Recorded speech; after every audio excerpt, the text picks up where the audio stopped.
Hey, this is Pizza Dude Man. Welcome back to more answers to your guys' questions. Our first question today is from Ridley Crade 187. What Bros attacks would you give to Wario and Waluigi were they to be playable in a Mario and Luigi installment? For that, I always imagined that, like, Waluigi's such a stick anyway, that Wario could pick up Waluigi and just start using him as a sword or, like, throw him as a spear, stuff like that. Whereas Waluigi, with his extensive background in Mario's sports games, with Wario's like transforming ability, maybe he could like roll up into a bowling ball shape, and then Waluigi could like bowl him and do other sports-based attacks, pull out a tennis racket, use Wario as a tennis ball, stuff like that. Musamania27 asks, how hard do you punch your printer? This comes from a story I was telling on an episode of Shantae and the Pirate's Curse, where I said when my printer wasn't working in college, I would punch it to get it to work. I don't do that anymore, but as far as how hard I would punch it, just a little more than tap. You know, not too hard, but not uselessly soft. The Smashmaster 9000 asks, if you were able to create a video game with unlimited resources and funding, what kind of game would you make? I would either make some big ultimate crossover game with no restrictions, just pulling characters out of everything ever, or I would make my own original fighting game, or I would make my own original RPG that would probably be JRPG style. It feels weird saying I'd make a JRPG when it wouldn't be Japanese, because I'm not Japanese, so but that's the type of game I'd be interested in making. Super Mario Fan 03 asks, do you believe the Pokemon anime more than ran its course?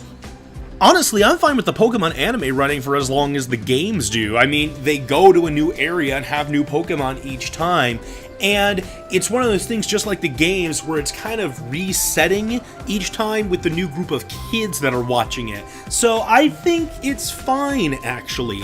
From my standpoint, who has been able to watch the show from the beginning, it bothers me that they still use Ash and that, oh, it's the same kid and he's still 10 and, you know, all that paradoxical stuff. But on the other hand, their ideology for doing so makes sense, because the whole idea is that, like, older people are going to be able to relate to the younger people by being able to talk about Ash and his adventures and stuff like that. So even though that's kind of like a personal, like, that's kind of weird type of thing for me, it does make sense. So I actually think the Pokemon anime is fine. Lord Genesect asks, I remember you saying in your roster speculation videos that Little Mac was your most wanted character at the time of Smash 4 speculation. Now that he's in Smash, who would be your next top choice? That is actually kind of a tough one for me, because for me, having Little Mac in Smash Brothers was so far above any other character for me that nothing else comes to mind immediately as, oh, I must see this character in Smash Brothers now. My favorite Nintendo character that is not in Super Smash Brothers now would probably have to be either King K. Rool or Meowth from the anime as just goofy villains. For playstyle, I have always said that in fighting games, I like being able to play as samurai characters, so I've always wanted to see someone like Takamaru or Samurai Goro or something like that in Smash Brothers, just so I have that playstyle. And as far as characters I think should really be in there, I would be absolutely disgusted if Inklings from Splatoon were not in the next Super Smash Bros. Game. Inklings from Splatoon absolutely must be in the next Super Smash Bros. Game. So that's where I stand on other characters at this point. Chicken Crispies asks, with the exception of Ridley, are there any other Metroid characters you would like to see in Smash Bros.? Honestly, for me, that's kind of like the Little Mac question. Ridley is just so far above every other Metroid character, I think. There are other good Metroid characters you could add into Super Smash Bros., but they just seem so far less important and so far less interesting than Ridley to me that I don't see the point. But that's just me. I know plenty of people who disagree with that sentiment. That's just mine. Waffles the Apprentice asks, are there any matchups you would like to see in a future episode of Screw Attack's Death Battle? I'm gonna say Zoro from One Piece versus Erza from Fairy Tail. I don't think that one's been officially done. Bobby Lopez asks, what Pokemon do you want to see get Alolan forms, and what would you want their typings to be? So I think the big thing with the Alolan forms is a lot of them are based off of Hawaiian mythologies and traditions and stuff like that. With that in mind, I think it'd be awesome to see like a full-grown Alolan Blossom. I was just thinking about this yesterday. And maybe it could be like Grass Fairy type or something like that. I'm not sure. Zenora asks, how would you feel about Lucina, Dr. Mario, and Dark Pit in the next Smash if Lucina more closely fought like she did in Awakening, Dr. Mario incorporated the viruses in his attacks, and Dark Pit used different weapons from Uprising than Pit? Well, then what you're doing there, I mean, those are very specific examples. What you're doing there is you're giving them unique movesets, and I think that would be great. I think that would be a good way, kind of like they did with Roy, to like reintroduce those characters, maybe as DLC characters or just revamped characters like that, so that, so that they are truly unique characters. I think that'd be great. Big Boss Man 538 asks, is there anything you hate about parents? What would that be? Wow. It's funny, there's definitely things that my parents did that annoyed me growing up, but now that I'm an adult, I'm not sure I would do anything differently. If I had to give an answer to this question, one thing I would say being dismissed without being able to explain yourself. You know, being punished for an action or scolded for an action without the opportunity to explain why you did it. Internal Inferno asks, have you played the first Injustice game? If so, what are your thoughts on Injustice 2? I have played the first Injustice game. My thoughts on Injustice 2, honestly, I haven't seen too much of Injustice 2 yet, just that there's new characters. And as far as that goes, I mean, that's kind of the pattern of fighting games, especially ones that take from a source material like Injustice. You come out with a new iteration with new characters that people wanted to see, or ones that have risen to prominence since the original game. I don't know if they're doing anything different mechanic-wise, but honestly, I thought Injustice had some pretty cool mechanics in it. I liked the way that you were able to interact with the environment, and I liked that every character felt truly unique in the way that they worked. So I didn't play a ton of Injustice, but I enjoyed what I had played of it. Macticong asks, is the start of a new school year something you were excited about, wish wasn't happening, or somewhere in between? I don't know that I feel particularly excited to start a new school year. I feel ready. I feel like, okay, I've had my summer break, I need to work now, I need to do this thing. That being said, I love my job, I like being a music teacher, I like kids, but if I found myself having the opportunity to just stay at home and do what I like, I would take up on that. I would do that. Ultra Caden asks, if you were to bring back top 10s, what would you change besides not showing your face? I mean, honestly, that would be the big thing, is not showing my face anymore. I'd love to do more top 10s. I don't think I did enough top 10s to really establish this is a regular, thing that I do in terms of formatting and stuff like that. So that's the only big change I can really think of. I guess I would just want to be able to do more of them and cover a broad variety of topics. Here's another one from Musamania. What do you think of Ash's loss this league? We're talking about the Pokemon anime. Ash recently lost the Kalos League. And what do you think they'll do for the eventual Sun and Moon anime? Honestly, I was expecting Ash to lose. Why would Ash win? If Ash wins the league, the story ends, and they want it to keep going. As for what they're going to do in Sun and Moon, that's too hard to tell right now, I think, because we don't really know how Sun and Moon's going to work. From the way it looks like, there's 4 main islands, each with a captain and a kahuna, for a total of 8 bosses. What a surprise. 8 gym leaders. And then we don't really know if there's a league or not yet, but I'm guessing there's going to be something. Maybe that's what that smaller middle island is for, is that's the league or whatever they're going to have.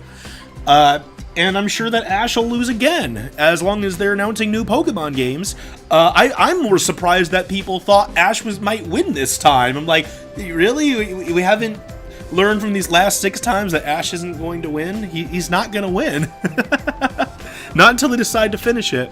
Or if they get a ton of demand from fans to be like, you gotta let Ash win this time. So, yeah.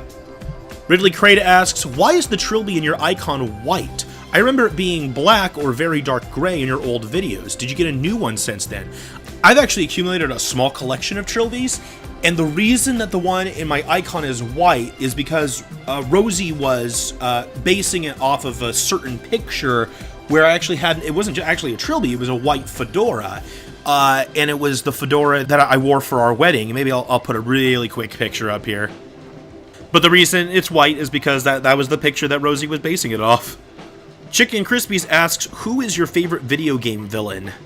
I know this is gonna sound kind of weird, maybe even cliched, but I can't imagine that it's someone other than Bowser for me, to be honest. Bowser may not have the best motivation as a villain, but his motivation is existent, and it's not super duper shallow. But what I like about Bowser is the different kinds of roles he can take. He can be super intimidating, but he can also be goofy, he can be a monster, he can be an ally. They've put Bowser in so many roles. I gotta imagine that, for me anyway, I see him as the best video game villain simply because he's been around long enough and appeared consistently enough in different types of villainous roles or good guy roles to really develop that sense of character. I'm sure there's other deeper, more relatable villains out there in the video game world, and I acknowledge those, but my favorite's probably Bowser. Ultra Caden asks, will you ever make Fire Emblem Fates characters in Soul Calibur 5? Yeah, I've actually been planning on that. I know which characters I'm going to make and which playstyles I'm going to put them in. I just haven't gotten around to actually making the characters yet. It's kind of planned out, though. Bobby Lopez asks, what are your current thoughts on Konami? I think I talked a lot about Konami in previous subscriber questions, but I think that since then, we've had the announcement of Metal Gear Survive, which I think that's the only big new thing that's different. Where I stand on Metal Gear Survive is that it looks like it could be a fun game. That, you know, oh hey, here's a zombie co-op game like Left 4 Dead and all these other ones that we've done, and those games were fun, so this game will probably be fun. But what does it really have to do with Metal Gear? They've incorporated it into the world, like, okay, this is where it fits and why.